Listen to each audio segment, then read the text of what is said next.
Let me just label this really quick. I'm sorry. You took a big breath like you're about to start talking. And I totally interrupt. It's like when somebody interrupts a yawn and you're like, motherfucker.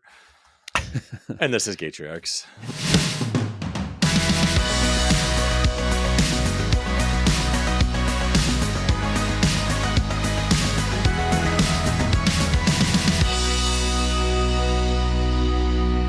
So as you know from last week's episode, my daughter has had a medical situation in her bathing suit area. And yes. It has involved antibiotic, for oral antibiotics, and then also a cream for her nether regions.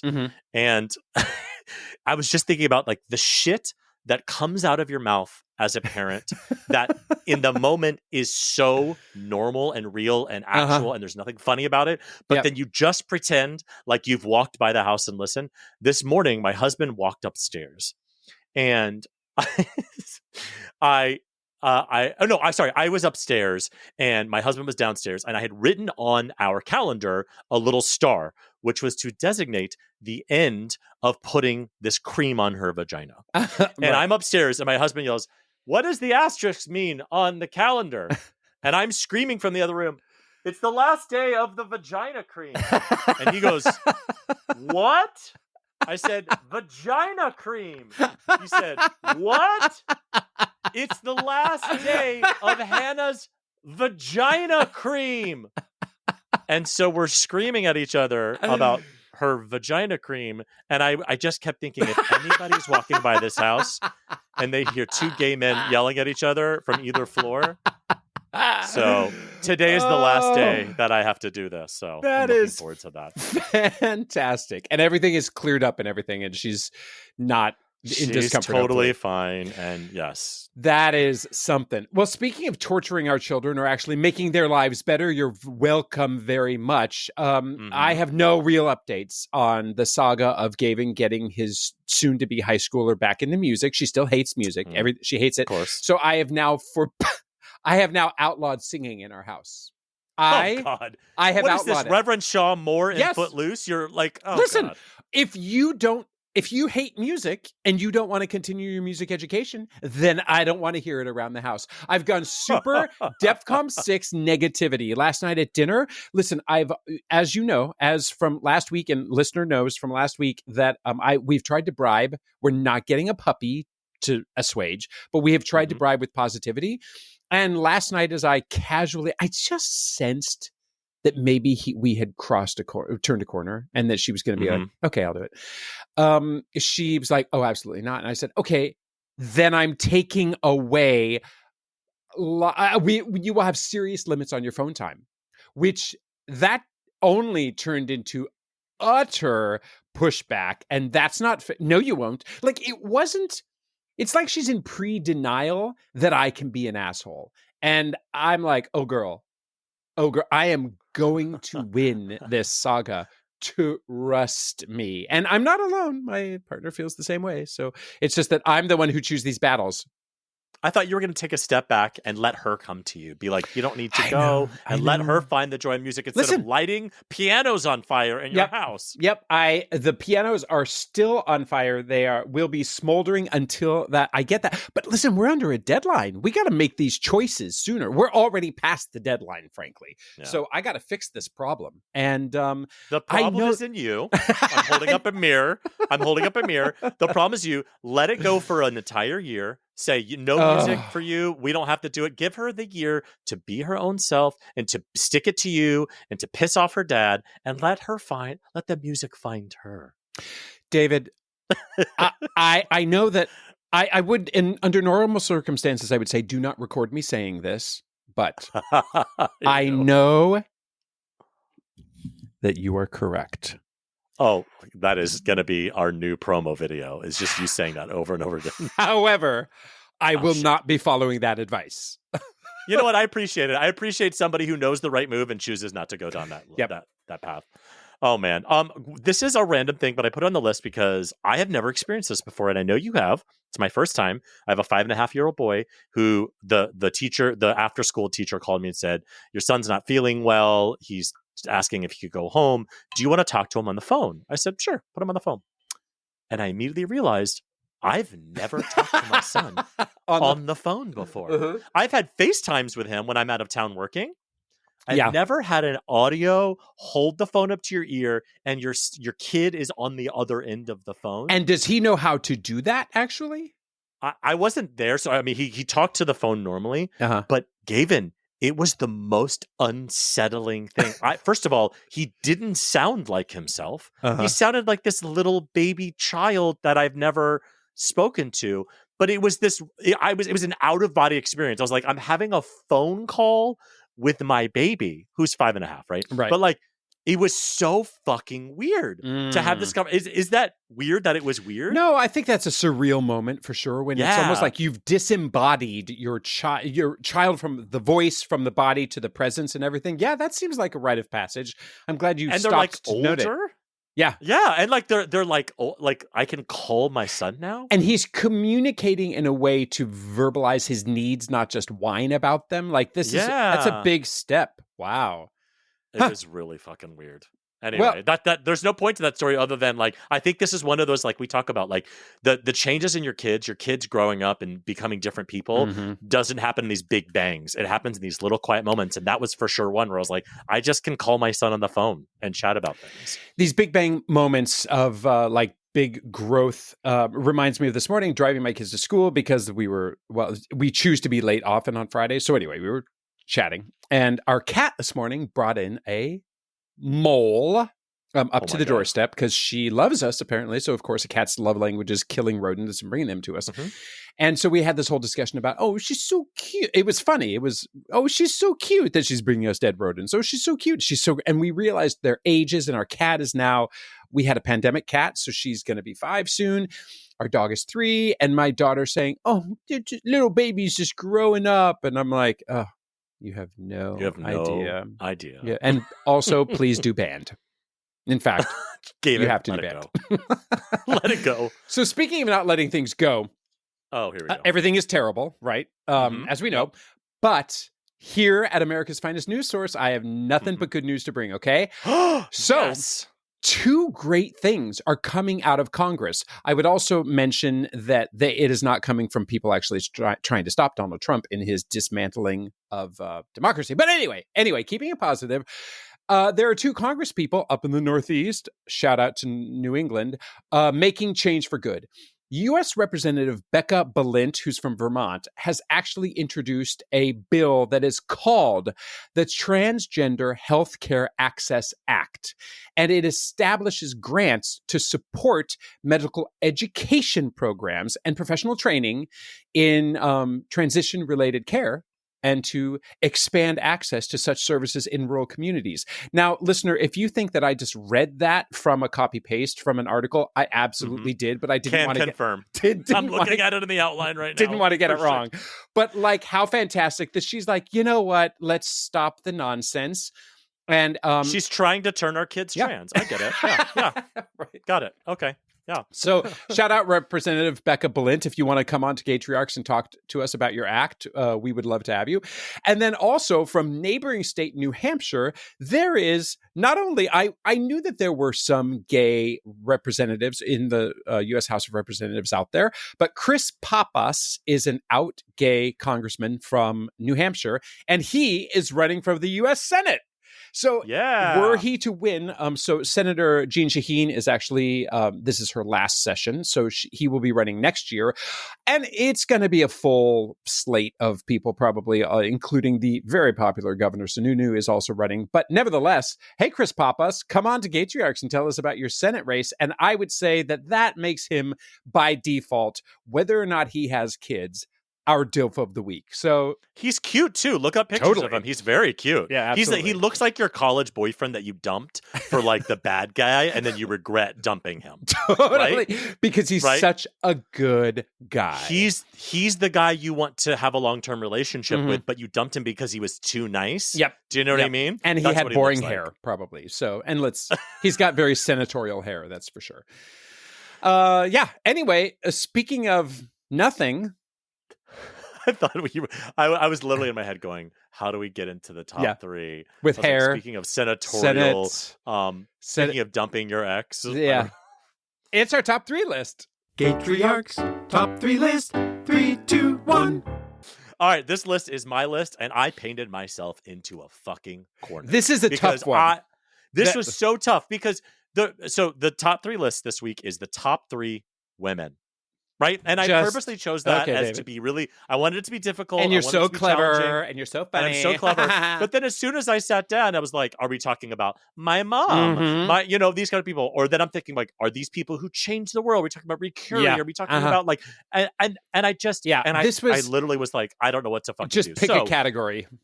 Just pick a category. So my list, my top 3 list is the top 3 women who are top in their field.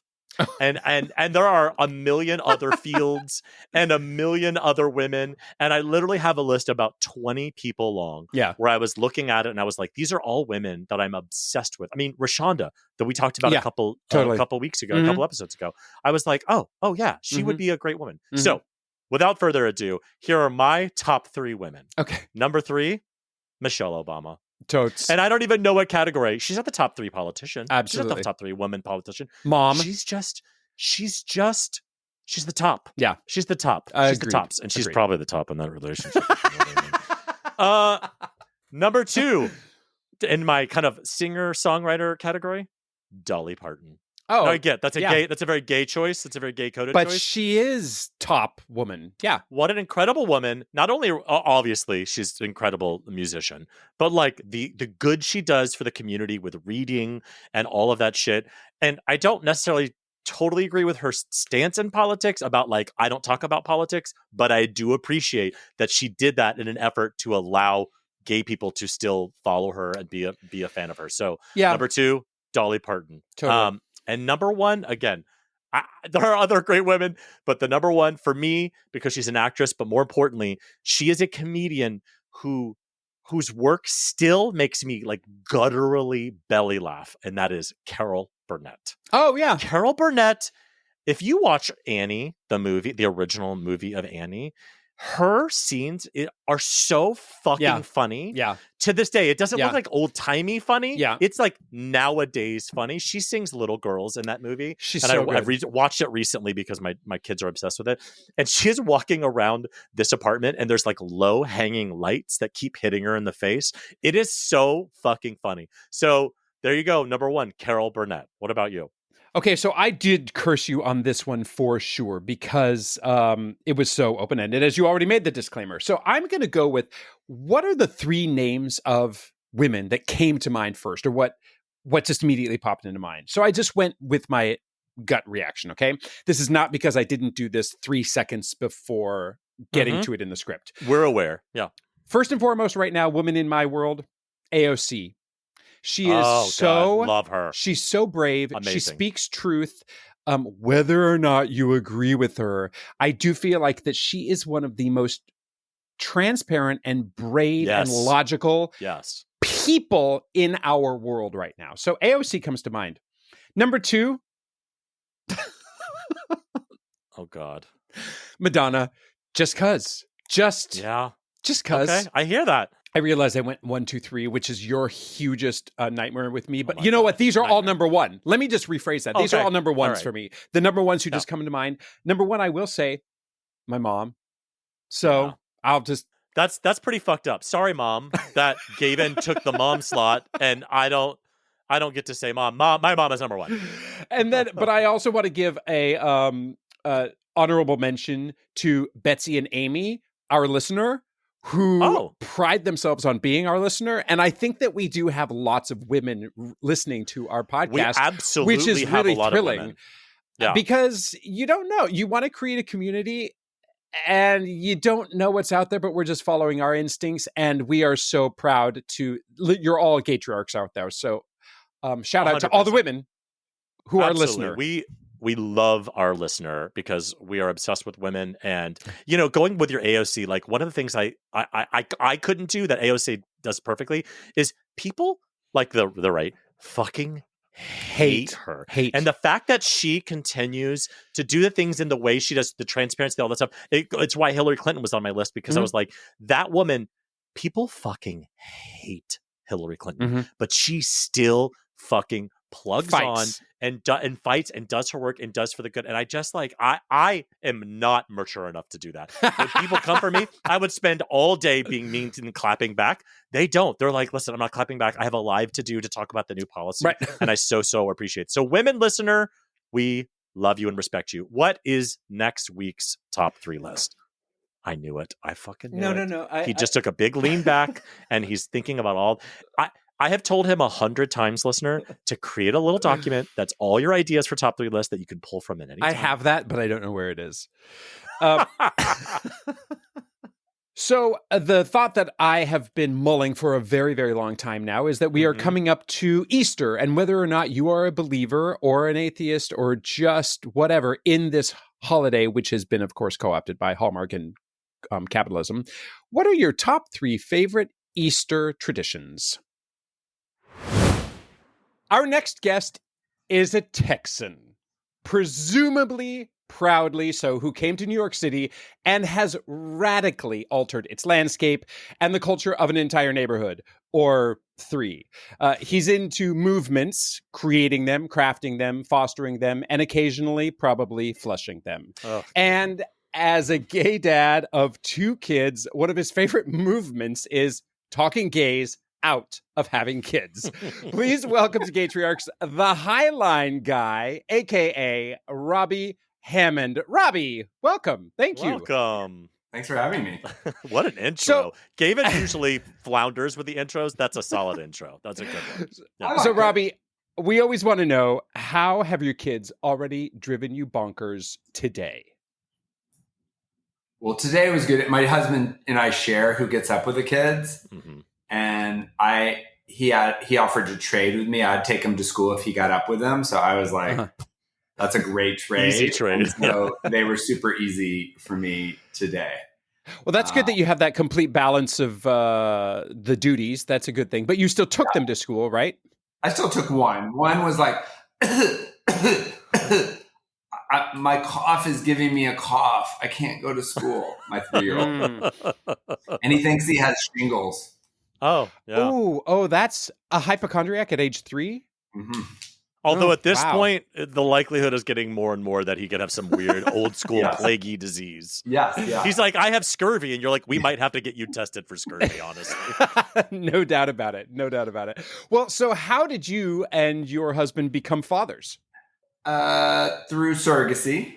But it was sort of a convoluted path in that we were one of those couples that had broken up like 3 times over the course of like 5 years. And but showing longevity. So, all right. And then I was like, I want to get back together. And he was like, you're fucking crazy. Like, there is no way. I mean, he was embarrassed to even tell his friends he was having dinner with me.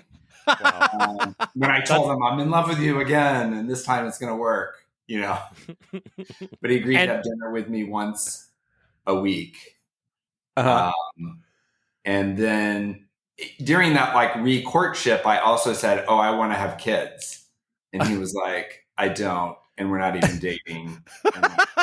I'm feeling very hopeful about the future of this relationship. I mean, it sounds fantastic. This is a Billy Eichner movie in the making. Yeah, I've always wanted to write a book called From Crazy to Credible. And it seems like it's about the Highline, but really it's about our relationship. Yeah.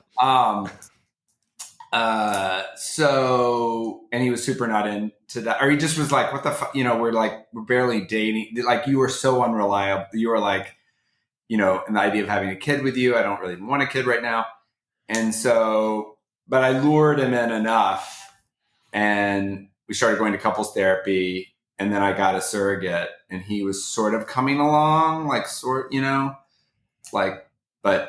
and then we were dating, and we went out, and when the baby was born, he was like, and he was so annoying to people because everybody said, oh, when the babies come, you'll love it. Which is so annoying because what if you don't? Yeah. Not everybody does. Yeah, that's the beginning of the unsolicited advice from people that you don't want to hear, for sure. Hated that. And literally everyone gave it to him, which makes it more annoying. And so, but then it happened, which is also really annoying when it actually comes true, because then people can say, I told you so. So we had a kid, or I had a kid, and then he fell in love with it. He adopted him. And then we decided to have another one he really wanted to do it again. So, and now the running joke is like, we have 3 embryos and we really don't want to do it again. I pretend, because I have the embryo, so I pretend I could find a surrogate on my own and have the baby and just bring it home one day and be like, we have another baby, you know, and you wouldn't know until it came home. Yeah. I mean, I think the lesson here is have a baby to fix broken relationships. I mean, that is the solve. If you're having relationship traumas, just have a baby on the side. It's really bizarre. It did make our relationship, I think this is not true for most people. Like, I think it makes the relationship harder, you know, and it did improve. It weirdly helped. I mean, yeah. I think it can. What I think it could do is it can force you to push the bullshit aside and only be able to focus on the real stuff. And often, as we know, the hard parts of relationships are fake and made up and stupid and not real. Yeah. And then you're like, totally we have to make this thing alive, or we get in trouble by the state. So let's join together. And we're like, we didn't need to argue about all that stuff. Yeah, it does make you. It makes you grow up, no matter what age you are. It makes you grow up and focus on what really matters. And certainly in the gay dating pool, so often, so very little is anything but trite. So you're all grown up. Complicator in it, in that he was the founder of, or co-founder of, the Low Line. Okay, so not only we were dating, because it was annoying. People were like, low line, high line, top, bottom, the jokes. Billy Eichner, if you're out there, you can option the book. And everyone was acted like they were the first ones. Oh yeah. To say like, oh my God, hi. Like when we got married, the Times did one of those like marriage stories, and it was like from the highs and lows. Of course. Oh yeah. Even the New York Times was not immune to doing so. Not immune. Yeah. I will say I'm also guilty of this when I will go to Marshall's and you'll see the sign that says active tops. And I always take a picture of it. I send it to the same 5 people, and they're all so tired and annoyed, but it's still every time I'm like, active tops. It's endlessly entertaining for sure. Yes. Well, okay, so speaking of highs and lows then, can you tell us a little about your kids? What are they into? Yeah, we have a 3-year-old and a 7-year-old. The 3-year-old is into breakdowns. Familiar with it. Like, it doesn't get better. Lying on the floor, screaming, flopping like a fish. And then if you try to touch him or comfort him or say anything to him, it gets louder. And sometimes he moves, flopping. Or sometimes he's in his bedroom and he'll run into another room and then throw himself on the floor and flop around. So that's super popular, prompted by anything. And he gets that from your husband, obviously, not from you, right? That seems very low line to me. Very low line. No, it's probably more me. And the other one is just super sweet right now, 7-year-old, so positive. I mean, he's in the really easy phase, just loves everything except any food, anything that's not. Well, you can't have it all. Yeah. White starch. Yeah, totally. But besides that, he's in a really sweet phase. It is so comforting to hear. So I have 2 kids. I have a 3 and 5.5-year-old, and it is so comforting to hear when people kind of mirror my life back to me, that I don't feel as crazy, because our 5.5-year-old, rule follower, sweet, loving, fragile, sensitive. My 3-year-old, I talk about it endlessly on the show. It's like I will walk into her bedroom and I'm tiptoeing, because I'm like, which version of her am I going to get? And she does the floppy where she's having such a panic attack that her body has moved into a different room, and now she's upset that she's in the front room and not the other room that she wanted to have the breakdown in. And I go try to touch her and she goes no, and then she hits her hand on the wall, and now she's mad that she hit her hand on the. I mean, it's so. It's like when you go and you spend time with other couples and their kids are having a breakdown and they're all embarrassed, and you're like, oh, I'm so happy. This feels so good. I'm celebrating it. I'm celebrating your misfortune. You don't have some magic discipline magic.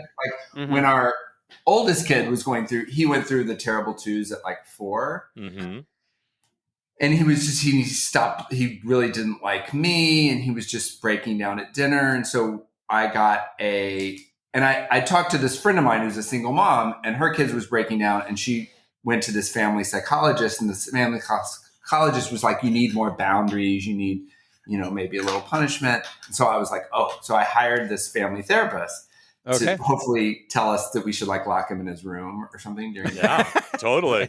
and, Tie him to a tree. And so I got my husband to be on the call, and she was like, well, you have unrealistic expectations for a 4-year-old. Ooh, she turned it around on you. She just held up a mirror. She goes, look, bitch. Second of all, I think it's probably you're just not really connecting with him.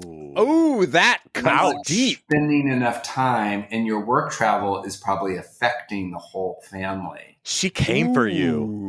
Wow. And I was like, I just paid you $350 in front of my husband to validate all of his thoughts. Like, this is not what I was paying for. You're like, this cost me $100 million. This $350 thing cost me my life. Lock him in his room, Ain't that the way? So then what was the result? Did you just fire her and move on? It's even more annoying. I stopped traveling as much, and it got better. Oh, that's the worst is when they're right. It is the worst when they're right. Yeah. So wait, can we move? I am curious. Tell us about the High Line, because we are New York City people. You say the word High Line, everybody knows what that is, but a lot of our listener probably doesn't. So tell us what is the High Line in New York City? So the High Line was an old elevated railroad. There's a picture of it. What it looked like when I first went up. And it was abandoned in the 80s. And it was when I went up there in 1999, there was a field of wildflowers growing up on it. And it was set to be demolished by Mayor Giuliani. And I was working in like a .com startup, and I had my own office. And so I thought I could volunteer.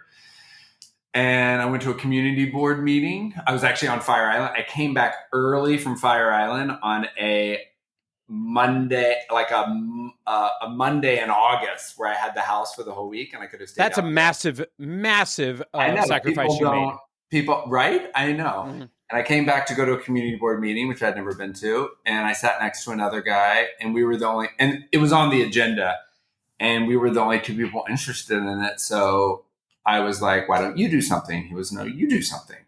And so we exchanged business cards, and sort of, it was just a hobby for both of us at first. And then it became, and it was very unpopular because, I was a 29-year-old working in, marketing and .coms, and he was a travel writer. So we had no experience.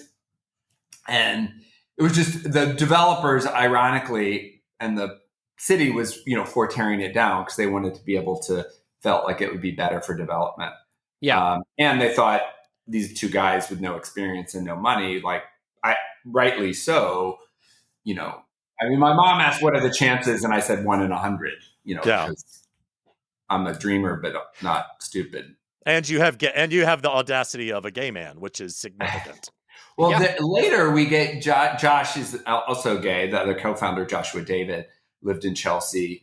And we gave a talk at the Gay and Lesbian Center called Behind the Bushes, The Secret Homo History of the High Line. Ooh.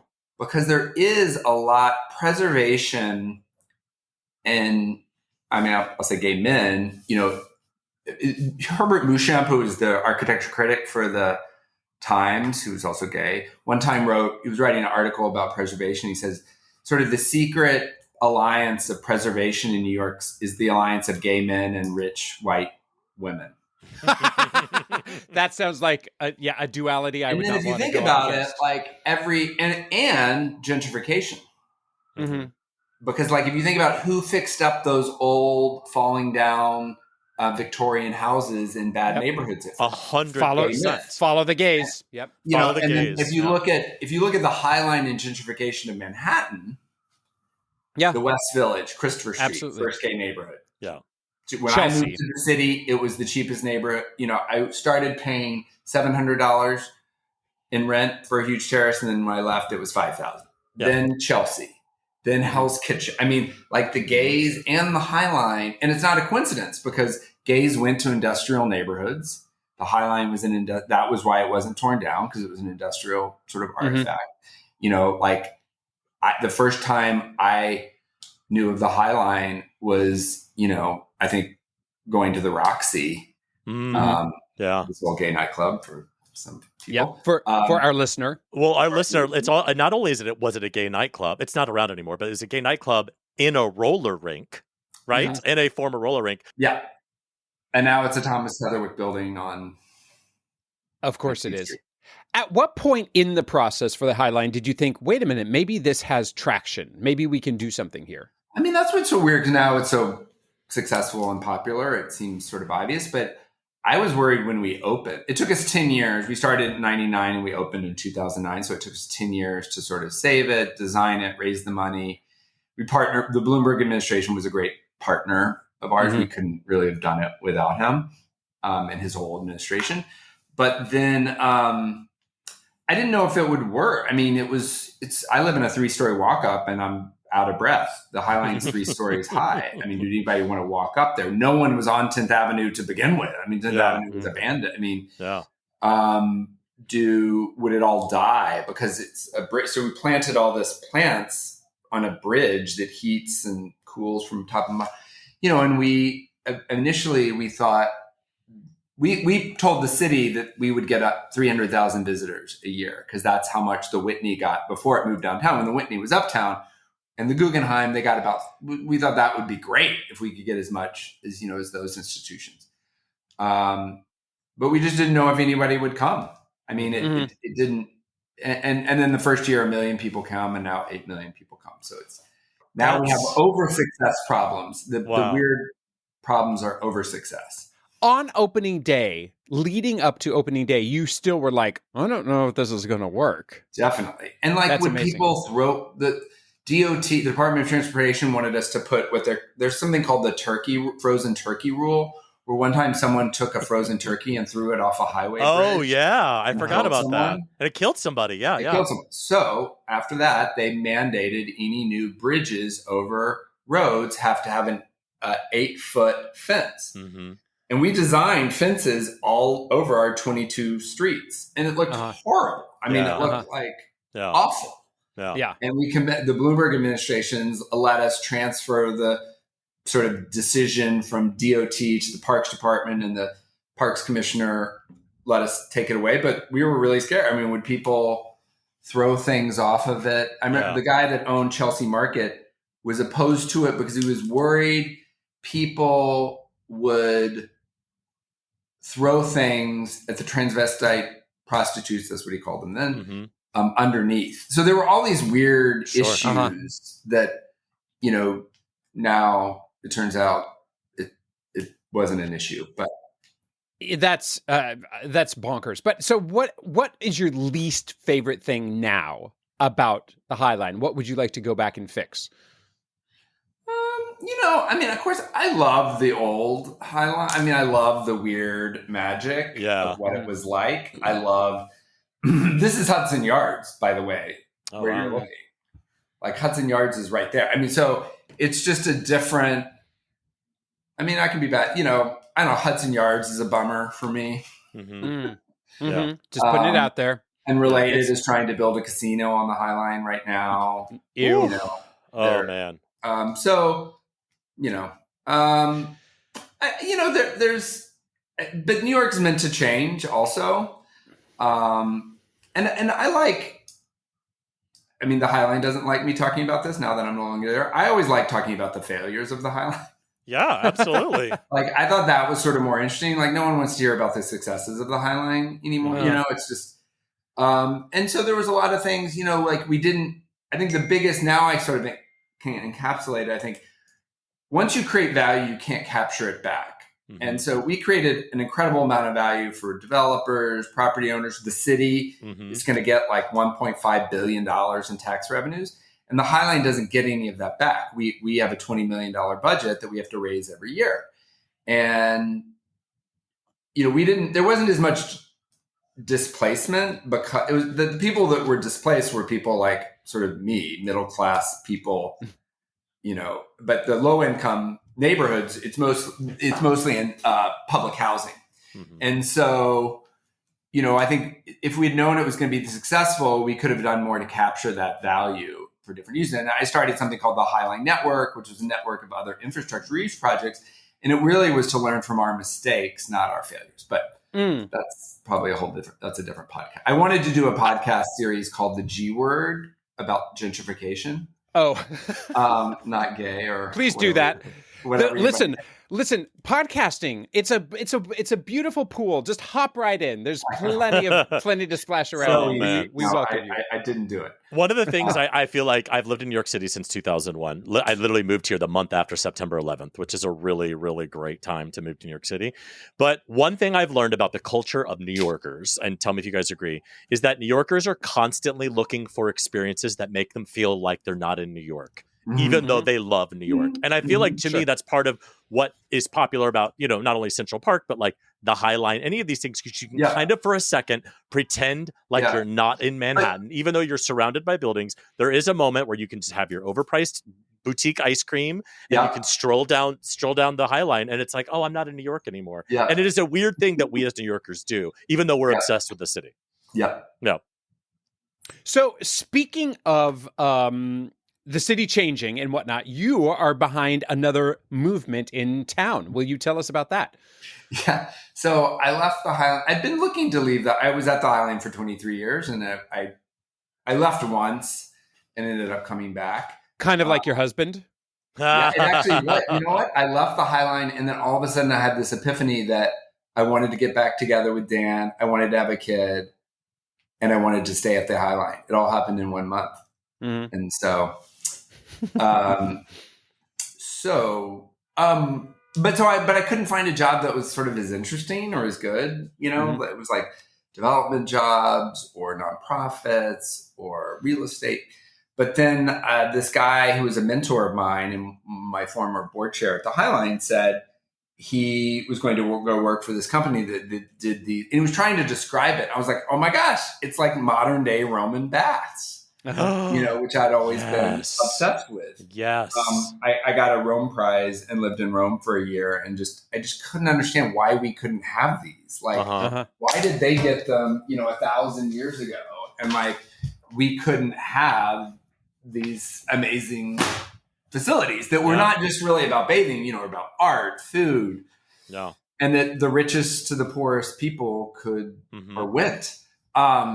And so I realized this company is called Therma had basically come up with a modern day Roman bath. And, when I saw a picture of it, I was like, yes, I want these in the US. And so I quit. I quit. It was bad timing because I quit like while I was on paternity leave for having my second child. So I did what you're not supposed to do, which is have a baby and get a new job. And my parents were sort of, we had to move them out of our family home. So it was a very difficult time. But it's been great. It's really 3 years now. And we just announced we have a site in Washington, D.C., in downtown, right on the Anacostia. And we have a site in downtown Dallas.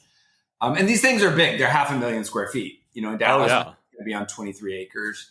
I love them. It's going to take a little while to open. But yeah, so it's like a combination of sort of a water park. It's not really a spa. And it's a mass market product. It's, very accessibly priced.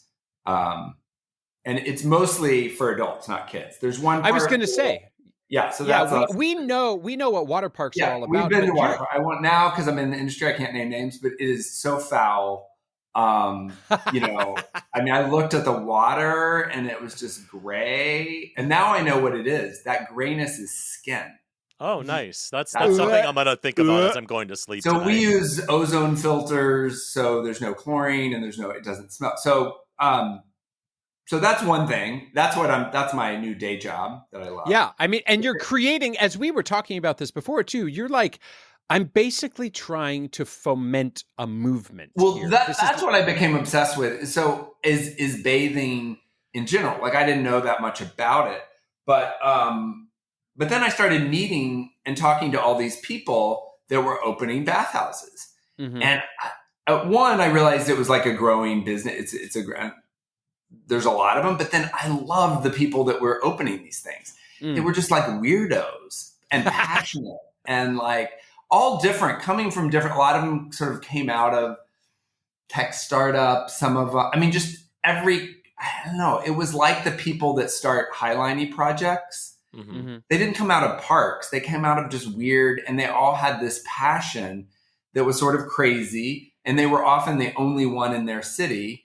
And so I realized it was sort of like, but there was no network of these people. So this woman who is opening, Anne, who's opening Alchemy Springs in San Francisco, started a WhatsApp of people opening these things, and it was really lively. And then I was like, I want to bring everybody to New York and like, let's all meet each other.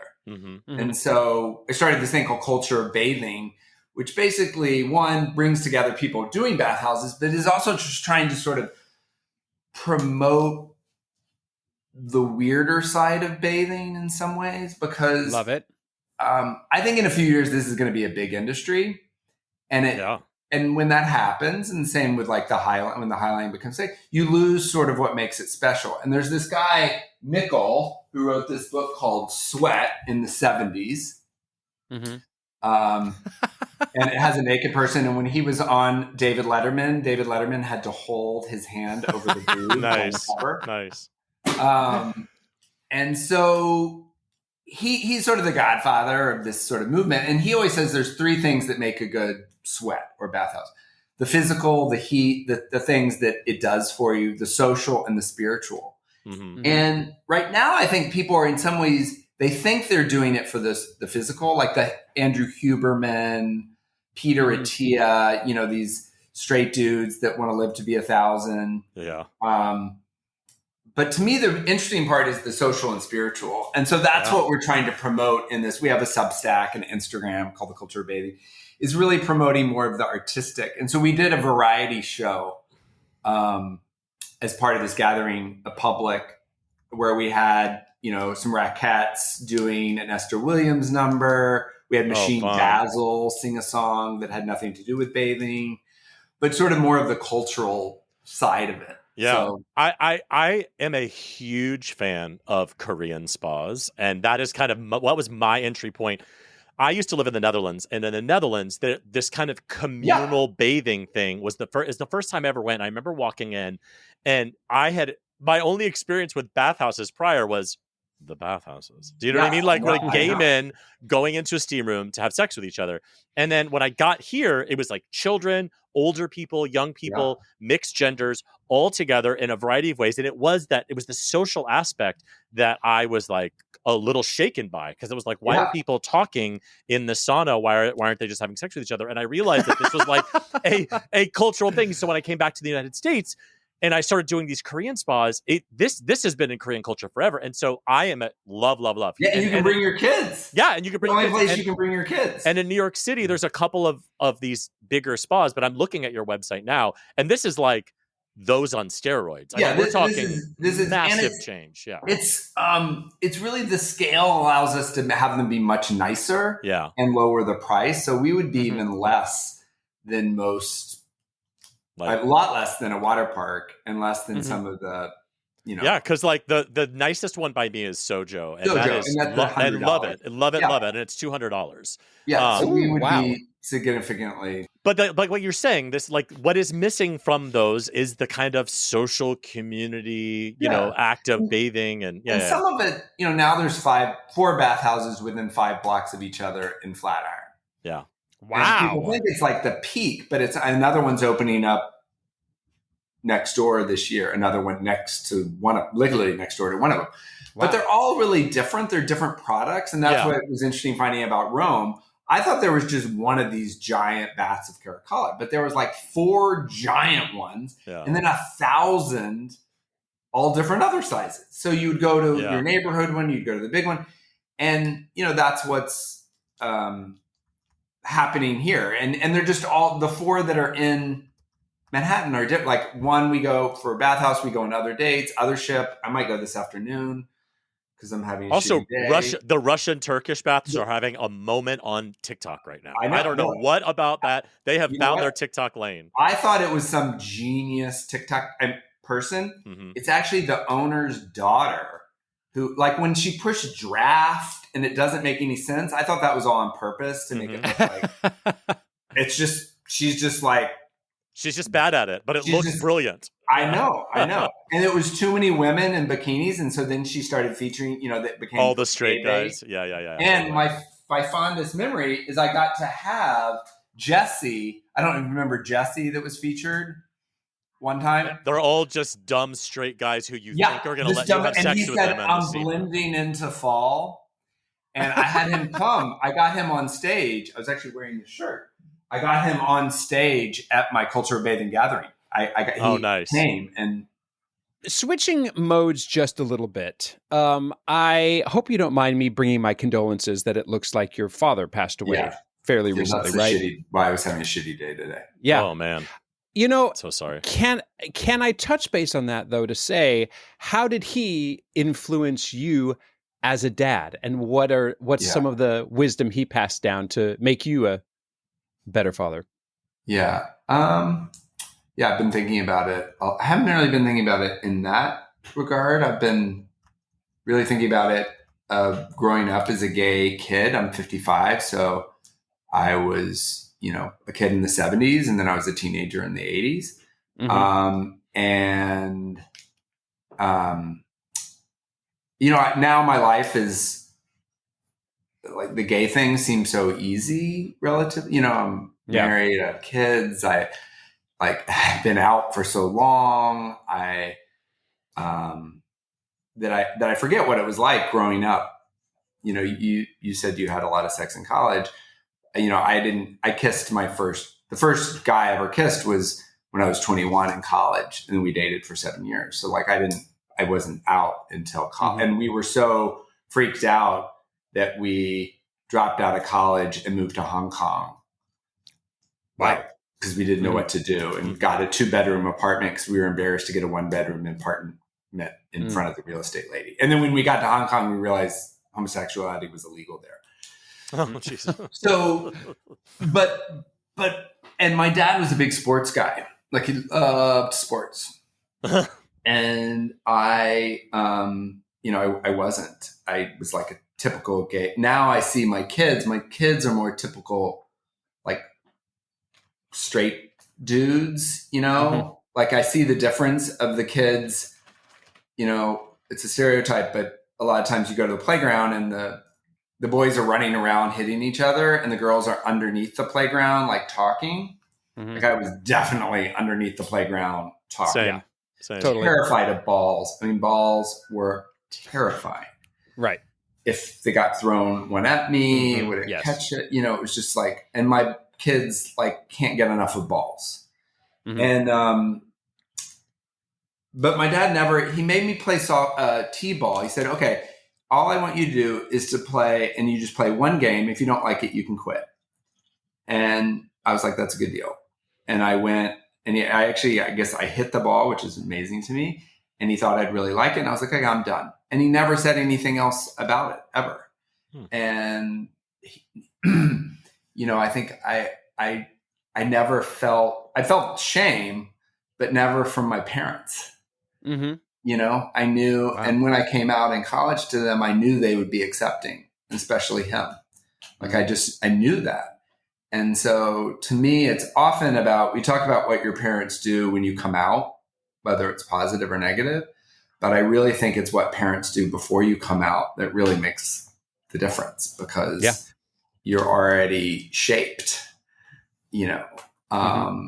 and, I just think that's such a gift. And I had a lot of weird interests as a kid. Like, I became obsessed with Russia, and my parents let me go to Russia when I was 14 by myself. Whoa. Oh my gosh.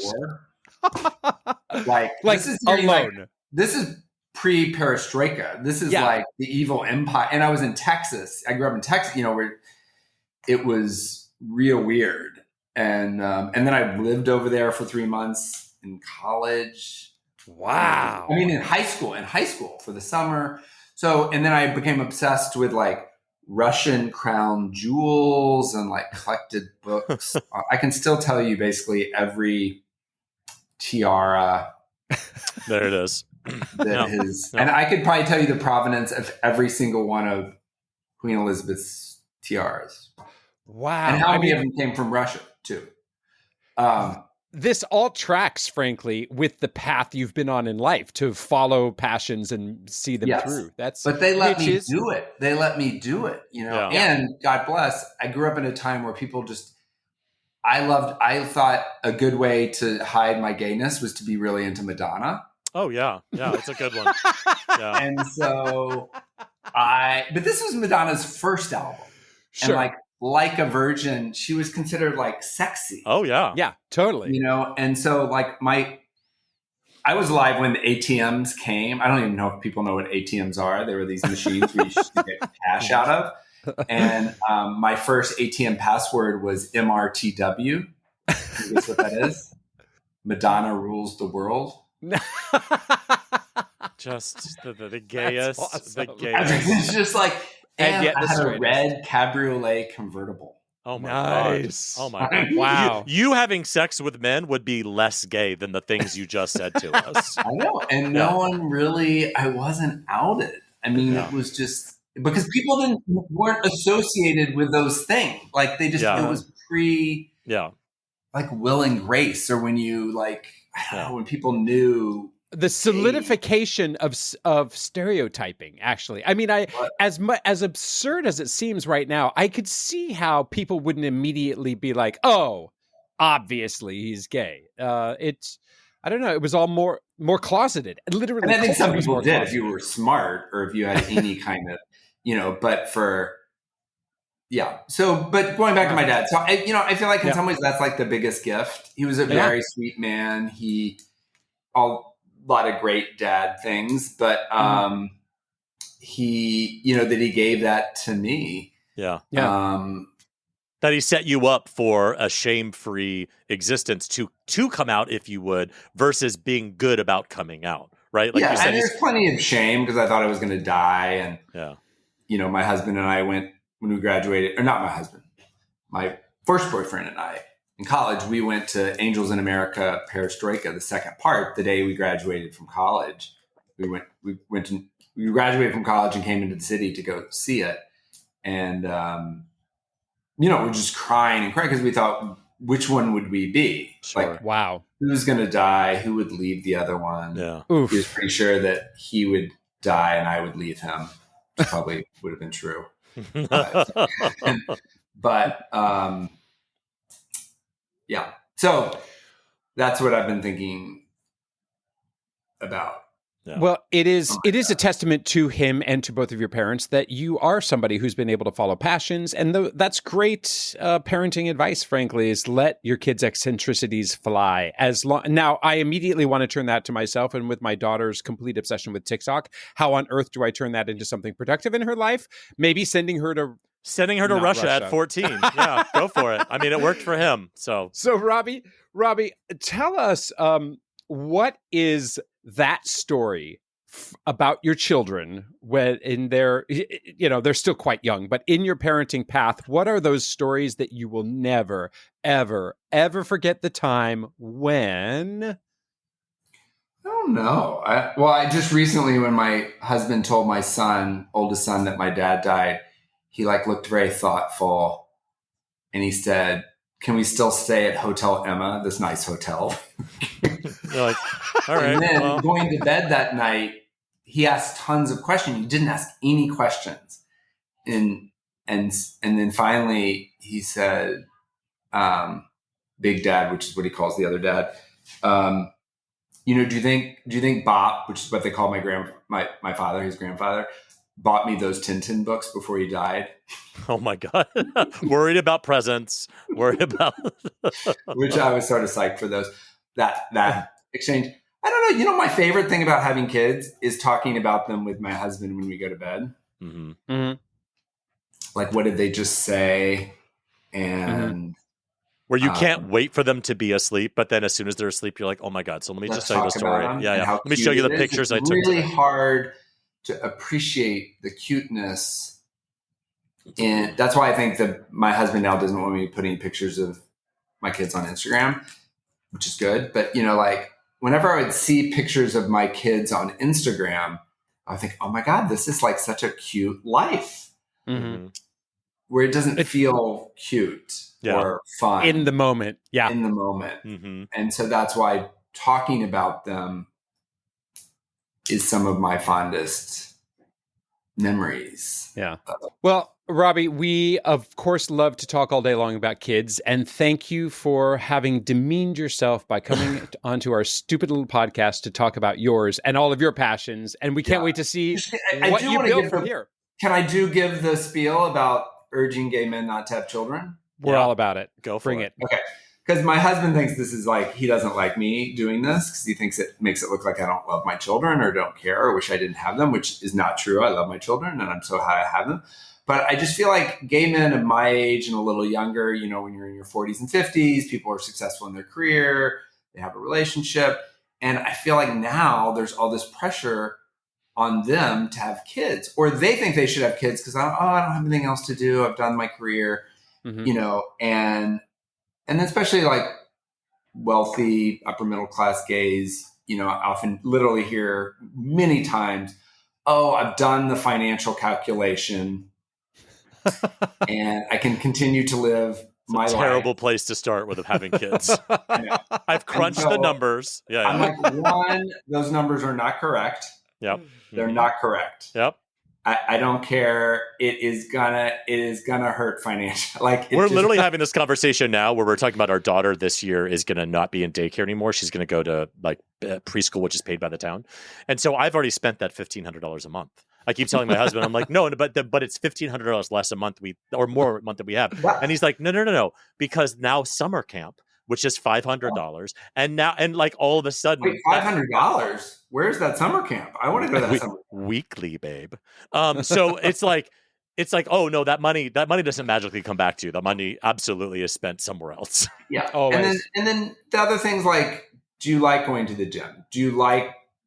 Are you into your own body? Or do you like vacations? Do you like your selfish life that you've created that most gay men, like I had, you know, before? And so have you ever heard of Harry Hay?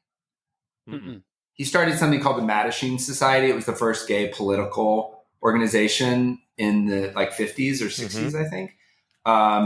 It was sort of a Marxist, very leftist, but it was like a gay political organization. And then later in the 70s, he started something called the Radical Fairies. Nice. Which was a reaction to the gay clone movement of gays trying to be hyper masculine, and this, and then the gay rights movement saying we're just like you, you know, And his point, he's had this quote that said, "The only thing gay people and straight people have in common is what they do in bed." And he was basically saying gay people are different. Yeah, we are not the same. We are different, and that's what makes us special. And speaking of Billy Eichner, that's how he does that opening scene in his movie Bros. He says, "We just said we were just like you to trick you into giving us more rights. We're very different." So I don't know how that, but that we don't have to. And straight people should. That's something they can learn from gays is they don't have to have kids. Well, that's it, right? That. And I say this to my straight friends all the time. I'm like, them and us having to have them. There's no. I always tell my straight friends who are like, I don't know if I should have kids or not. I feel like I should. I'm like, I'm going to oversimplify what you just said. Have kids if you want to have kids. And that sounds like, oh, you're not thinking. No, it really is that simple, because the money and should I or whatever, that is all terrible. That is terrible reasons to do anything. If you're unsure, don't do it. If you're sure you really want kids, then have kids. But the straight people especially, but now the gays, because we're kind of like straight people now, have this pressure of like, now you've gotten married, now you have a job at CVS, have kids now. That's the next logical step. And you saying no used to feel like this outlier, although I feel like straight people not having kids is becoming more common. But have kids totally if you want. But I think a lot of us feel that pressure coming of like, that's the next step of this like heteronormative family that we're trying to chase after. It's like, no, not for everybody. And with or without kids, you can always come here and be an honorary Gaytriarch. So Robbie, thank you for joining our family. It was a total pleasure. Take care. Thank you, Rob. So something great this week is libraries, and the fact that I've had a book out for a year and a half. And I stopped into my library and they're like, you need to get that back to us, but not in a mean way, like, come on.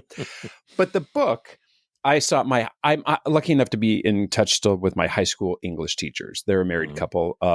She taught me honors English. He taught me AP. Did I tell you I was in AP English? And they I can posted smell that on you. they posted on Facebook that if they had read this book, The House in the Cerulean Sea, back in the day, they would have added it to their repertoire. And I thought, oh, well, that's cool. I'm going to take their advice. And it's basically a young adult novel. And it is so wonderfully not subversively, so nonchalantly queer. It's fantastic. Like it's a fantasy story about a school that has like magical creature kids in it. It's sort of a orphanage. And like some of the kids are like, Lucy has a beard and Nathan wears dresses or whatever. And it's just like normal, right? Mm-hmm. And so my daughter's really loving it and we are clearly reading it slowly. And I'm very happy to say that she still lets me read to her. And I'm kind of like, okay, I'll indulge this. And we're 2/3 of the way through because I'm now trying to get through it so I can get back to the library, just like I'm trying to get through this something great right now.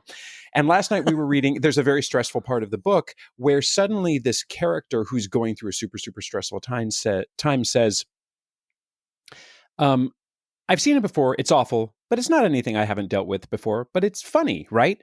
Linus, the protagonist, says, what is? And then Lucy says that there's so much hope even when it doesn't seem like it. Oh. And I read that last night and I thought, we're going through a pretty stressful time, but there is still plenty of reasons to see hope for our kids' future, if not for yours and mine. So libraries, hope, and The House in the Cerulean Sea are my something great this week. I am so gay that cerulean only means Meryl Streep. Meryl Streep. Do you know what I mean? Like, wears Prada. Absolutely. She has totally taken the name of a color and kept it for herself. Totally. Absolutely. These something greats, man. I unfortunately mine is also very earnest and sweet, which I hate. You know I hate that. I wish I was promoting some sort of vibrator or butt plug or something. But a good friend of mine and coworker and person I love dearly just had her baby today. And she is a first-time parent and she went through IVF to get pregnant with her husband. And it's been a long road and it's been a lot of fun to kind of have the conversation. Her and I have these very kind of like frank and honest conversations offline because, we're a safe space. And totally. And so the baby is here and there's lots of information I cannot spill or talk about because it's all very new and it just happened. But I'm like, she literally texted me right before we started recording and she was like, baby's here, everybody's healthy, more to come. And I was like, screaming and everything, because it is, having a baby is so much more exciting after you've had a baby and don't have a baby anymore. Yeah, totally. Because all you can think of is all the fun baby things that you can do and toys you can buy, but then you get to go home and sleep 8 hours in a row. And it's like it's like being a grandparent. So friend, so happy for you. That is my something great this week. There's a new baby in the world with new parents, and I'm very, very excited. And that's our show. If you have any comments, suggestions, or general compliments, you can email us at GaytriarchsPodcast@gmail.com. Or you can DM us on Instagram. We are at GaytriarchsPodcast. On the internet, David is at DavidFMVaughn everywhere, and Gavin is at Gavin Lodge in a Cerulean Sea. Please leave us a glowing 5-star review wherever you get your podcasts. Thanks, and we will thrill you next time on another episode of Gaytriarchs.